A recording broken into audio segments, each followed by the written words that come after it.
Bana mtazamaji wa channel ya Biomedia, langu jina ni Official Rose Dina, ninakualika uende sambamba na mimi katika kuangazia habari mbalimbali na update mbalimbali. Bana leo nitakusogezea story ambayo inaumiza sana. Billnass ameonekana kufanya maamuzi magumu mara tu baada ya duka lake Nengatronics kuchomwa moto na waandamanaji. Huyu ni star wa muziki wa Bongo Flava kutoka nchini Tanzania ambaye anajulikana kwa jina maarufu la Billnass.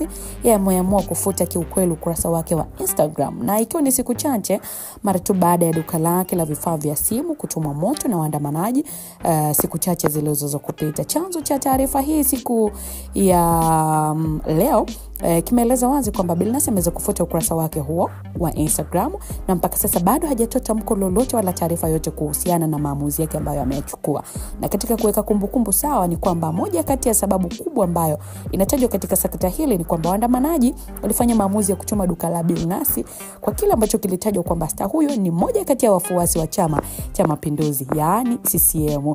Kundi kubwa la waandamanaji wanadaiwa kuwa ni wapinzani ama watu wasiokipenda Chama cha Mapinduzi, na ndio maana waliweza kufanya maamuzi magumu ya kuteketeza mali na bidhaa za wanachama wa Chama cha Mapinduzi CCM ambao wamekuwa mstari wa mbele kiukweli katika kuhakikisha kwamba wanakinadi chama hicho kwa nguvu kabisa, haswa wakati wa kampeni za uchaguzi ambazo zimeweza kumalizika hivi karibuni na uchaguzi mkuu kufanyika.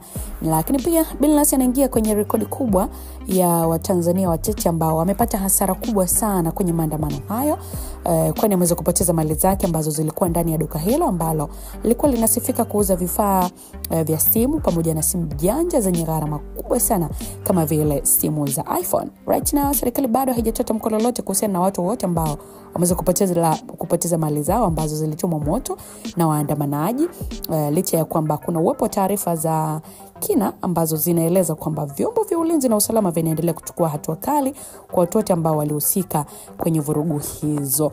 Hivyo taarifa ambazo zimetufikia hivi punde ni kwamba Billnass ameweza kufuta ama kufunga kabisa ukurasa na page yake ya Instagram bila kuzungumza chochote kwamba kwa nini ameamua kufanya hivyo. Hatima Billnass bado tunaendelea kufuatilia kwa karibu kabisa kama Biomedia, na nikuahidi kwamba tutarudi na update mbalimbali katika hili ambalo linaendelea. Una maoni gani? Endelea kuandika nami Official Rose D. Next video nitaweza kupitia kwa uzuri kabisa. Uwe na wakati mwema. Bye bye.